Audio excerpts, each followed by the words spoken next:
Oke, berarti kalau tadi kita ngomonginnya tabungan ya, gimana ya bisa kayak si Mas Ihsan tadi ya, 50%. Bisa 50%. Langsung dipotong gitu ya. Nah, yang paling besar dan yang paling berpengaruh adalah sebenarnya ini. Oke. Apa nih?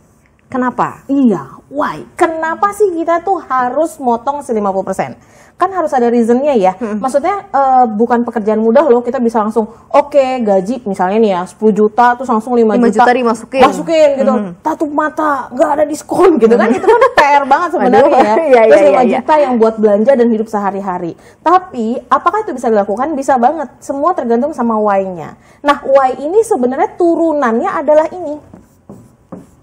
Oke, apa nih? Financial goals. Oke. Gitu.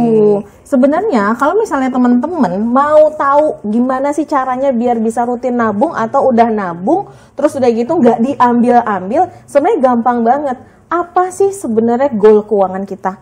Kita tuh sebenarnya tangannya suka iseng atau kaki suka melangkah sendiri ke ATM gitu ya. Pokoknya kayak kadang-kadang pengen ngambil, pengen debet, pengen transfer ke online shop gitu ya atau ke yang berbayar itu biasanya adalah karena kita nggak punya why-nya, karena kita nggak punya financial goals-nya, kita nggak punya tujuannya, sehingga uang itu selalu kita anggap, oh iya kok gue selalu ada, toh nanti gue gajian lagi gitu. Jadi teman-teman penting banget buat kita kalau misalnya emang pengen banget uang kita lebih teratur, larinya kemana, terutama untuk ngomongin tabungan dan investasi, maka pertama kali tentukan dulu, putuskan dulu apa financial goals-nya.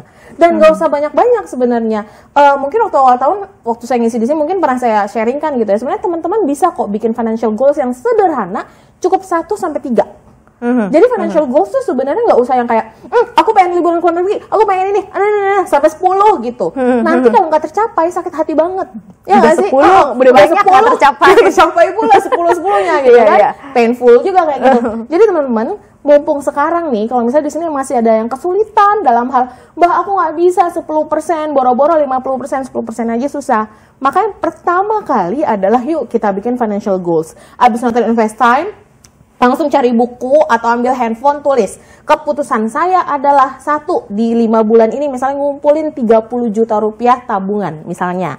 Atau yang kedua, saya pengen berangkatin ibu saya umroh nanti di bulan Agustus 2020 misalnya.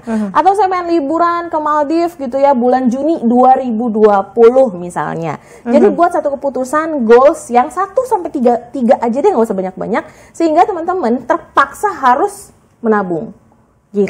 Terpaksa dan dipaksa untuk menabung gitu ya. Tapi kalau masih suka gatel nih gimana? Mungkin ada yang harus dibesarin nggak dari rasio keuangan pribadi? Artinya adalah kalau saatnya kita sudah deal 50% atau deal untuk ditabungan tapi masih diambil, kan berarti ada yang kurang nih di kebutuhan, di pos kebutuhan. Gimana nih Mbak Kiki caranya? Pertama gini, saya suka banget tadi kata-katanya Sun Tzu tadi ya. Benar-benar kita harus tahu ini dulu.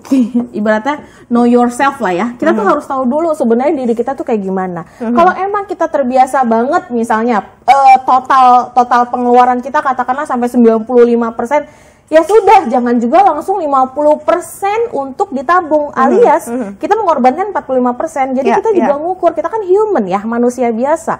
Kalau misalnya dalam financial planning sebenarnya faktor manusia tuh penting banget kita untuk tahu siapa diri kita. Jadi kalau misalnya nih teman-teman terbiasa 70, ya udah turunin dulu levelnya jadi 60, alias nabungin tadinya 30 jadi 40% misalnya.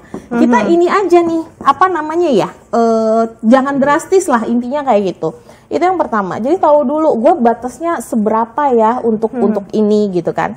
Nah terus udah gitu, yang kedua setelah benar-benar tahu gitu ya diri kita tuh kayak gimana, tadi perkuat lagi si goalsnya, perkuat lagi si why-nya. Kenapa sih harus di angka sekian? Kalau misalnya katakanlah 50% gitu ya. Kalau misalnya emang ini penting banget, maka mau tidak mau kita juga harus ngelatih diri kita untuk oke, kalau gitu gue akan siap. Kayak yang ketiga, ini yang paling enak sebenarnya.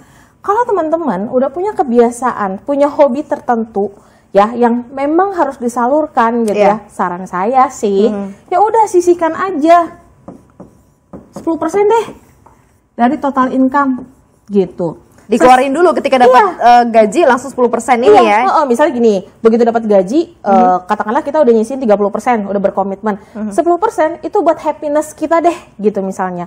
Karena apa? Karena penting banget loh sebenarnya, karena isu mencintai diri sendiri juga sekarang lagi banyak banget gitu ya. Karena penting loh untuk kita juga memberi apresiasi terhadap diri kita atas kerja kita. Jangan juga uang akhirnya buat punya duit selalu nabung, punya duit selalu nabung, punya duit selalu nabung. Padahal sebenarnya kita juga punya keinginan, punya harapan, punya cita-cita yang lain di luar si financial goals tadi.